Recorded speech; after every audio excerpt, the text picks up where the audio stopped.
Good evening, ladies and gentlemen. Welcome to another episode of the Heron's Haven podcast here on the Slow Flow Soccer channel. I am your host, Matt, season ticket member since 2020, former employee and volunteer for Inter Miami CF, and journalist, photographer, sports enthusiast. And currently, I can't explain my emotions right now. Like, I was so mad. I was so ready to come on this podcast and absolutely tear in Miami apart. And I still kind of am later on. But essentially, I don't want to get too ahead of myself. But we're gonna split the podcast into two halves. We're gonna talk about a good side or the good things that happened tonight and the bad things that happened tonight. But let's let's talk about the good first. Inter Miami beat the Philadelphia Union 2-1. And I don't know how I feel about it. I feel so happy and so excited. But at the same time, it was such a terrible performance. It was an absolutely horrific performance from Inter Miami. And we're going to talk a little bit about that as well. Ace Lionel in the YouTube chat, thank you so much for joining in. Yo, we won 2-1 with laughing emojis. Dude, I don't even consider that a win. Do you even consider, dude? I'm like I was so mad, guys. I was so mad. I was so mad the entire game. We played absolutely terribly, horrifically, horrendously. It was a disaster. It was an absolute disaster. Hi from Techno. What's up, Outlaw? Welcome back. I appreciate you being here. Is an aggressive finally found the back of the man. And that's what I want to talk about really quickly. So we won 2-1. We conceded early on, which I said was going to happen. If you watched my preview, for those of you who haven't watched the preview, I said that I predicted that we were going to win 2-1. And I predicted that we were going to concede first. And we conceded within the first 2 minutes of the game because of Aviles' poor positioning. And we're going to get more into Aviles and some of the other players later on. But uh, we concede first to literally one of their main threats in the entire team. Their striker is the Danish guy. I can't pronounce his name, but I think his first name is like Mikael or Michael. Um, then we get it back. Sometime I think it was in the like second half. I think it was like right in the beginning of the second half. Gressel scores his first ever goal for the club. First season being at the club, he scores his first goal. Congratulations to him. He really deserved it. He plays hard, he works hard, and he really deserves to score. Especially tonight. He worked really hard tonight. And that happened in the second half. Then shit just hit the fan. Uh later, like throughout the entirety of the second half. Everybody's getting Ruiz was already on a yellow card for something stupid that he did earlier in the game. He gets a second yellow, gets sent off. We're down to 10 men. Aviles gets sent off like in this 90th minute, 80 something minute.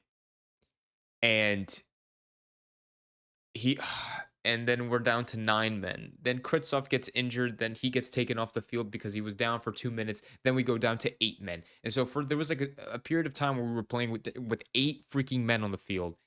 And um what's his name? Tata Martino was actually making substitutions. He actually used all five substitutions, which never happens with Tata Martino. So he has to be watching the podcast because we be calling him out on that every game.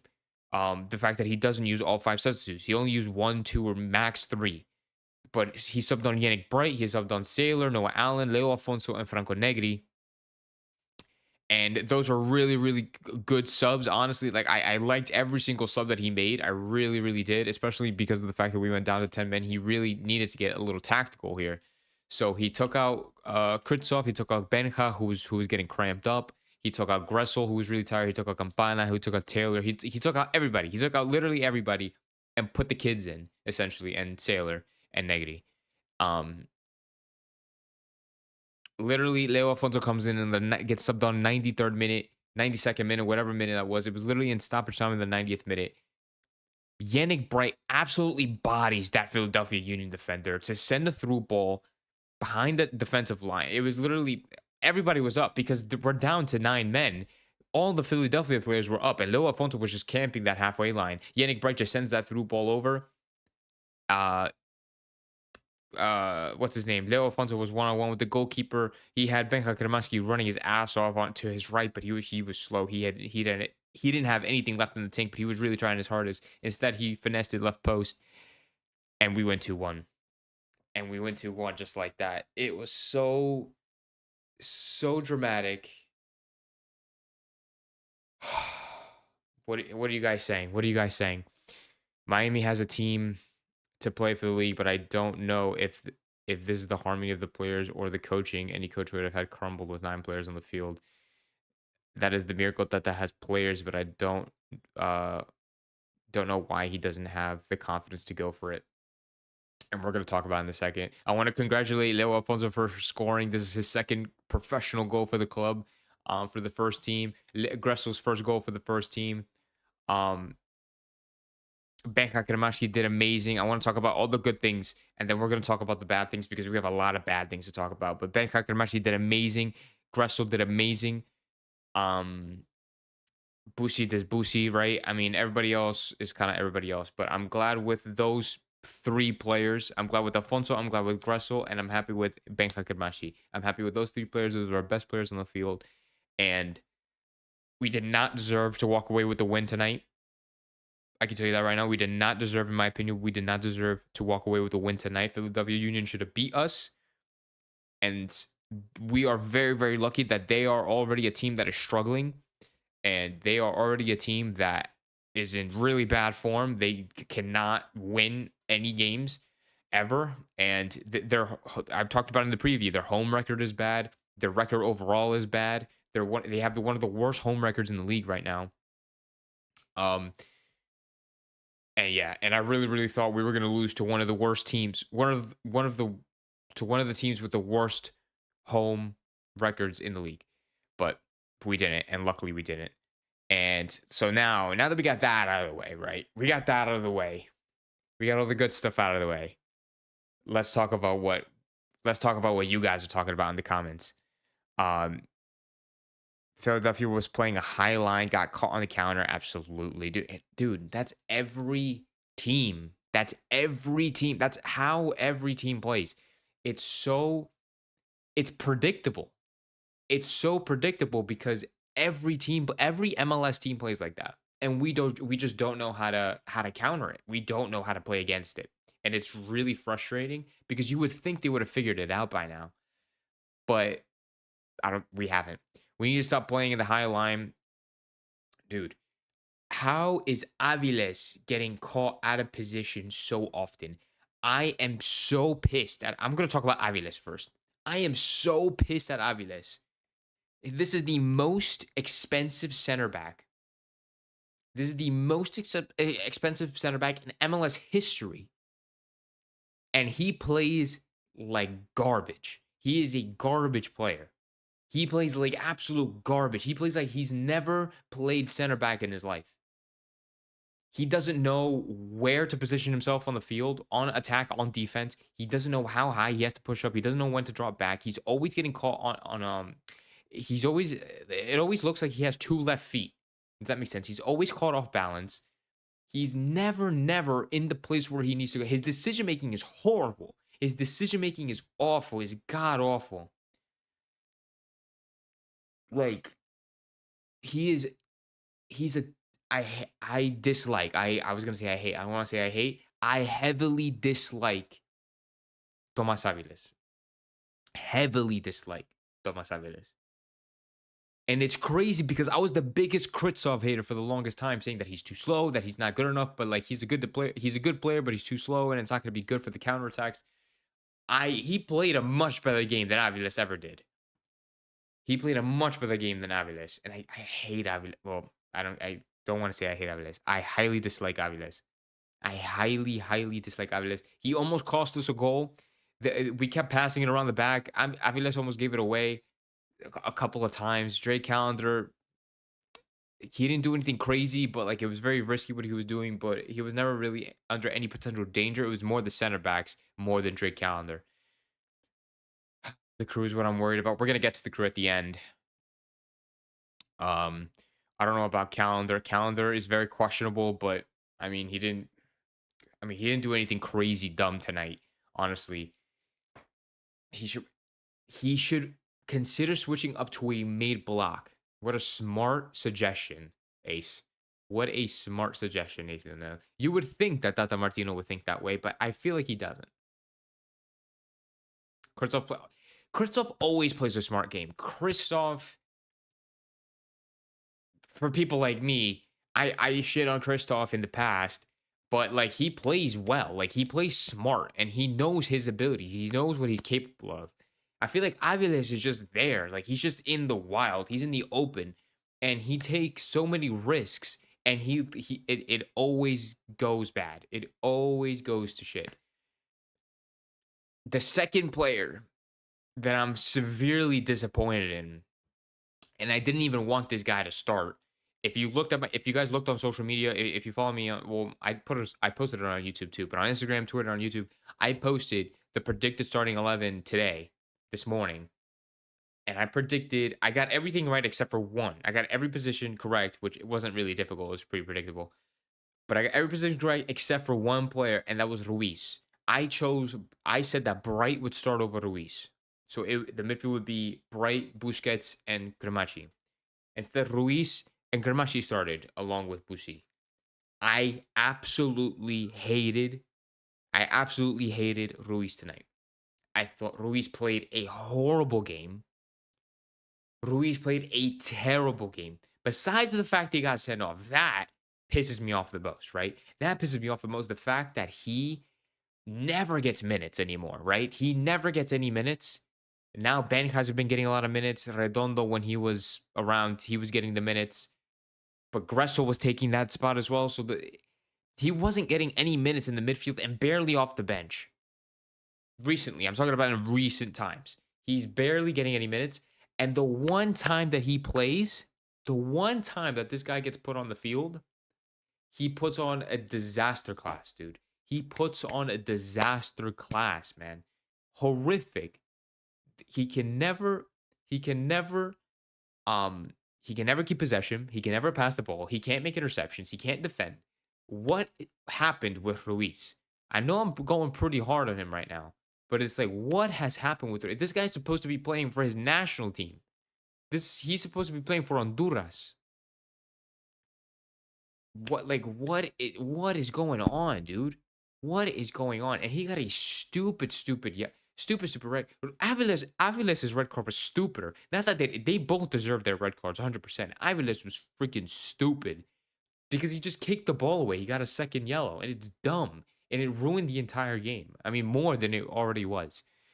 Lionel asks what happened to Redondo. So apparently Redondo's injury is a lot worse than I thought. I thought it was just kind of a slight groin strain because that's what they said originally. Because when he came off the field at one time, he was holding on to his groin. So I thought he pulled his groin, and that's what the club said later. But now I posted it on Twitter. Let me see if I could find it in my posts. But I posted it on Twitter, and it's like something. What was it? It was something along the lines of here. Yeah, it's right here. He has an adductor, so something's wrong with the adductor. I have no idea. I'm not a medic. I'm not a. I don't know. I have no idea what that means. Um, but yeah, he was out for today. Him, obviously Facundo Freire, Gomez, Messi, Rojas, and Suarez. But three of those are international duty, and the rest are injuries.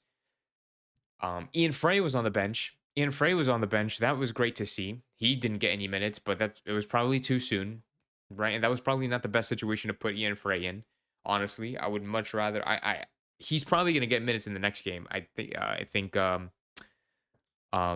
Who said that we're playing against the Crew? I think it was it Outlaw or was it Skrilla? I did Skrilla. We can't play like that against Columbus. Yeah. So he's probably gonna play against Columbus because we have no Aviles. Um, I think Kritsov should be fine. I think he picked up a slight injury. I don't know if he's actually gonna miss the next game though. But um, so yeah, we don't have Aviles. We'll have so either Robert Saylor or um Ian Frey is going to be starting in that role. We're not going to have Ruiz for the next game, so I don't know. Gressel is probably going to have to take that midfield role, or we're going to go to a 4-4. We should probably switch to a 4-4-2. Play Campana and Leo Afonso or something, or I don't know, something like that. Bring in Carmichael from the second team as a backup. But yeah, no. Next game is going to be a little rough, knowing that we are missing those two players purely because of depth, not for skill or anything like that. He is too young and he wants to do too much, plus the stress of knowing that he might lose the opportunity for exposure. He is not handling well. And you're talking about Ruiz. You're 100% right. He is very young. Um, there is a lot of stress on him. There is a lot of pressure on his shoulders, but honestly, that comes with the job, dude. Like you're a professional. You're a professional footballer. You signed up for this.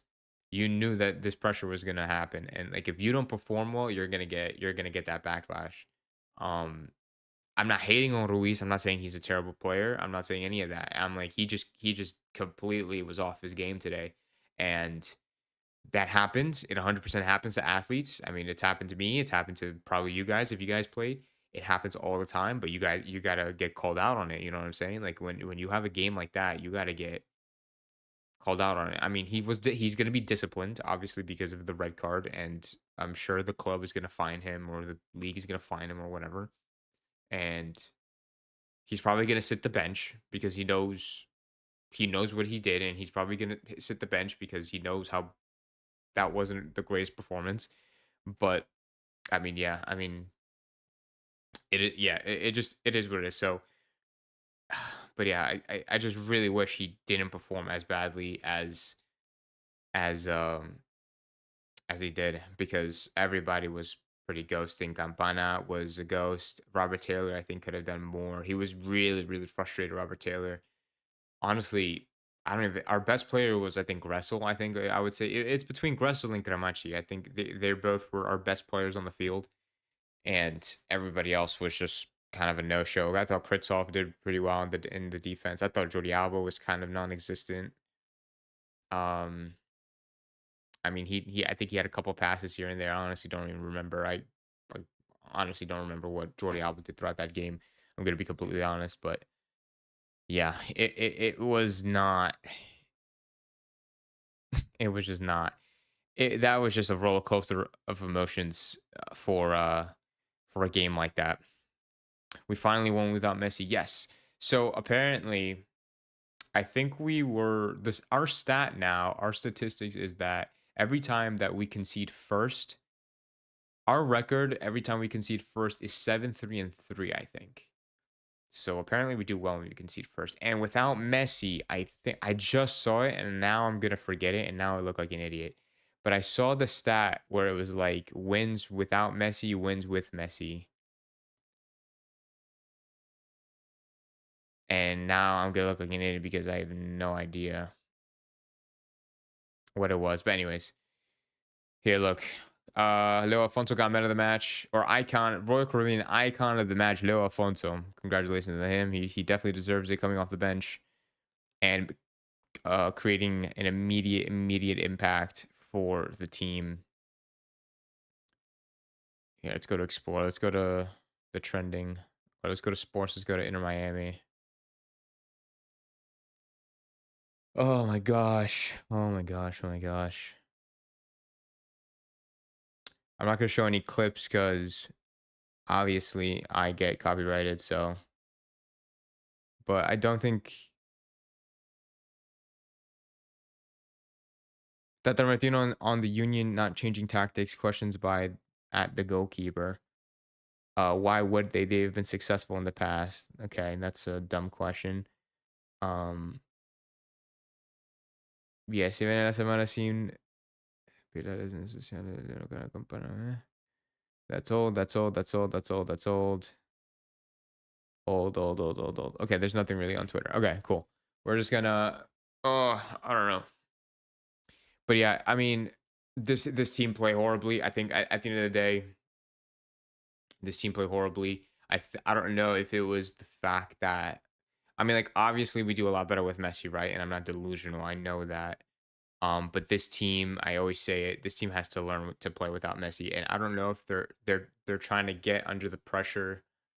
I don't know if the pressure is getting to them where it's like, because I know there's a lot of young kids that are playing, right? Um, and I don't know if it's the pressure of like, okay, it's like, okay, now we gotta prove to people that we can win and we can perform without Messi, which is like very that's a lot of pressure, right? Because Messi's the best player in the world and he makes you guys look so good, and now it's like you got to do that without him. It's going to be very difficult, but I think, what I can say is that in this game, we did show a lot of heart in the end, especially with the substitutes. Benja Cremaschi showed a lot of heart. Gressel never, these guys never get up. Gressel, um, Cremaschi, Leo Afonso, obviously. What's his name? Yannick Bright was a great substitute. He was probably the second best substitute, aside from Leo Afonso, who obviously scored the winner. Yannick Bright, his physicality, his determination, his technique and accuracy is really, really impressive for somebody of his age. And for somebody that gets almost no game time for us, for him to do what he does on the field, I think is very, very impressive. And I really wish he would have started this game because I think if he would have started, I feel like the midfield would have been a little better. I think with Cremaschi playing very attacking with a double pivot of Sergio Busquets and Yannick Bright, I thought that was going to be a lot better. And I thought that's what Tata Martino was going to do because it seemed like the smart and, excuse me, it seemed like the smart and reasonable option and reasonable decision, right? And situation to be in. But I guess not. I guess he wanted Ruiz. Um, but yeah, I mean, I know. Wait, Outlaw says, I know, like I say, he needs someone to try to making him relax and just play. Yeah, it's gonna be. He has to do that himself. Honestly, he has to relax himself. It's that Italian dog in him, bro. He's got that Italian dog in him. That stallion. He's that stallion. But yeah, no, he's got that dog in him. He's got that dog in him. I'm trying to think of anything else. Honestly,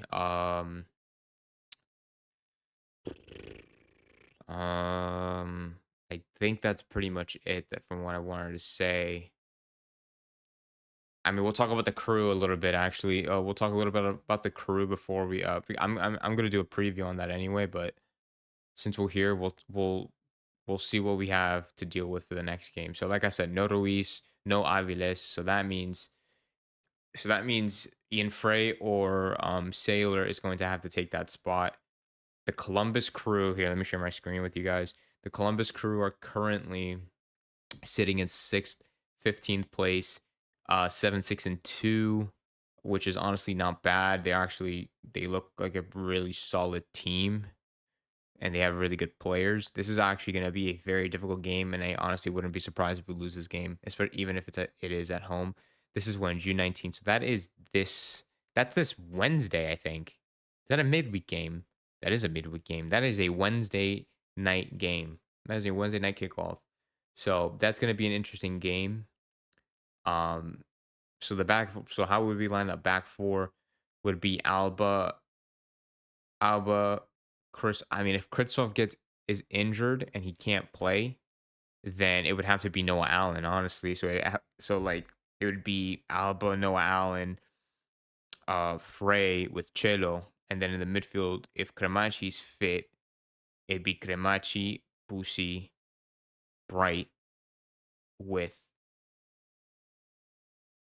Cremachi. No, I would say no. I lied. I would do Robert Taylor. I did Robert Taylor on the left with Bright and Busi in the midfield, with Gressel on the right as right wing, and then Leo Afonso and Campana up top. That's how I would do it. But I don't know how Leo Afonso is gonna do in a full 90. Um, I don't know how he would do in a full 90, and that's the problem because we don't really have a lot of quality depth up there. And so unless we switch to like a 4-5-1 with five midfielders, essentially three central midfielders, and then the two wingers, I think it'd probably be a lot better because then Benja would play in that center mid role, and then push further up. So then if we play with a midfield three, it'd be Benja Bushi Bright, and then it would just switch to like a 4-1-2-1-2. No, it would switch to a 4-2-3-1. Excuse me. So yeah. I mean that's going to be really really difficult for that next game, but we're gonna talk about that more in the preview on Tuesday, and yeah, I'll make sure to get that live going as well. But yeah, I can breathe. I can breathe. A lot of emotions that went on tonight. Um, very very frustrated, but at the end of the day, a win is a win, and I will take all the wins that we can get at this point, because if we're going to be playing like that for the rest of the summer, it's going to be a long summer, guys. It's going to be a long long summer, so strap up, buckle up, and be prepared for Miami ball, because this is just the beginning of how dramatic this could get. This is just the beginning of how chaotic this could actually be. I still consider putting Campana to start. Oh no, absolutely. I'm never saying to start. I'm never benching Campana. He's gonna start every game, honestly, if he's fit. It'd probably be better for him to start every game and then bring Leo Afonso off the bench. And like I said, have the three midfielders like with Benja and then Sergio and Bright as the double pivot, and then Robert Taylor and Gressel on the wings. But yeah, but that's gonna be it from me, guys, for tonight. I think we're doing pretty well on time, honestly. So if you guys have any final thoughts or comments to say, we'll talk about them now, and then if not, then we'll wrap it up. But like I said, I'm very very happy. Um, I uploaded my Euros recap for today and yesterday for the openings. Tomorrow I'm gonna be doing more Euros content. Monday, well, Monday is nothing, I don't think. Or Monday something, but I think we're fine. And then Tuesday we do the preview. Wednesday's the game. We'll do the review at night, and then more Euros and Copa America. And then Copa America content is coming on the 20th, which I think is a Thursday or Friday. That's a Thursday, yeah. So yeah, lots of content coming. Tomorrow's Father's Day, so make sure you say Happy Father's Day to your father figures. Um, I know. What about the 4-4-2? That's what we. So tonight we honestly switched to a 4-4-1 because we went a man down. But I think the 4-4-2 would be just as effective. Um, like I said, with Robert Taylor and Gressel on the wings, with Yannick Bright and Sergio Busquets as the two like midfielders, they could even be like two holding midfielders. But I think with the three midfielders and go a 4-2-3-1, we can still have Cremaschi be that attacking option to help Campana and Taylor and Gressel. But honestly, that's something that they're gonna have to figure out themselves. Miami are cooked. Yeah, they were cooked, but they managed to somehow not get burnt, if that makes sense. But I've always said to play the 4-4-2, but that's probably not going to work with these guys. But I mean, I think against a team like the Columbus Crew, a 4-4-2, a more solidified formation, a more structured formation is probably something that they're going to have to go for. Like that's probably the approach that they're going to have to take, especially if the Crew are going to really really suffocate them. I think it's better if they're compact and structured than kind of free roaming and taking more risks. Yeah, so we probably will be playing a little more conservative in the next game, but we'll have to see. I know we won, but to I know we want to be first, but as long as we don't drop below 7, that will help when everybody is back. I think like our goal is to not in a real I mean, we should aim for first. We should absolutely like just like as a winning mentality, you should always want to be in first place. But I think if in worst case scenario that we do drop points, I think I would not want to go lower than third. In my like, and that's just me. I would not want to go lower than third.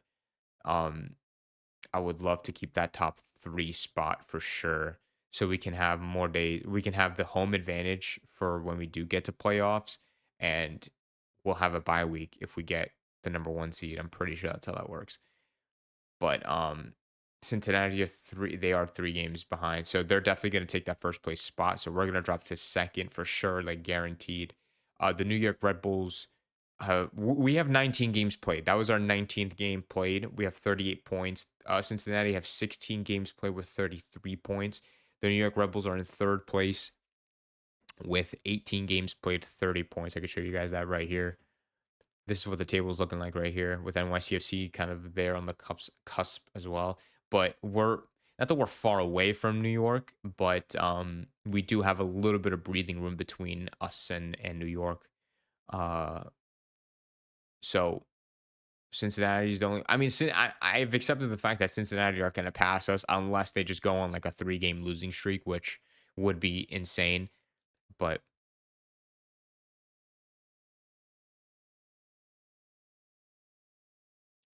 so yeah, that's pretty. Yeah, no, for sure. Yeah, for sure. But anyways, guys, I think thank you guys so much for coming by, and interacting with me, talking about Inter Miami, going through all these emotions with me, ranting about the team, playing with 9 men, Leo Afonso winning the game, Gresso getting his first goal for the club, and getting to see like it was just absolutely amazing. Thank you guys so much for stopping by. I appreciate you supporting the Social Soccer channel, and thank you for tuning in to the Heron's Haven podcast with myself, Matt, and thanks to Ace Leonel, Outlaw, Anthony, Skrilla. All you guys are awesome. And for those of you listening on Spotify, make sure you come over to YouTube and come join the live chat, interact with us. And we always have a good time here over on YouTube. But make sure you guys hit the thumbs up if you have enjoyed this episode. I hope you guys have a great night. Happy Father's Day to all of you. And I'll see you guys in the next video. Vamos Miami. Let's go, boys.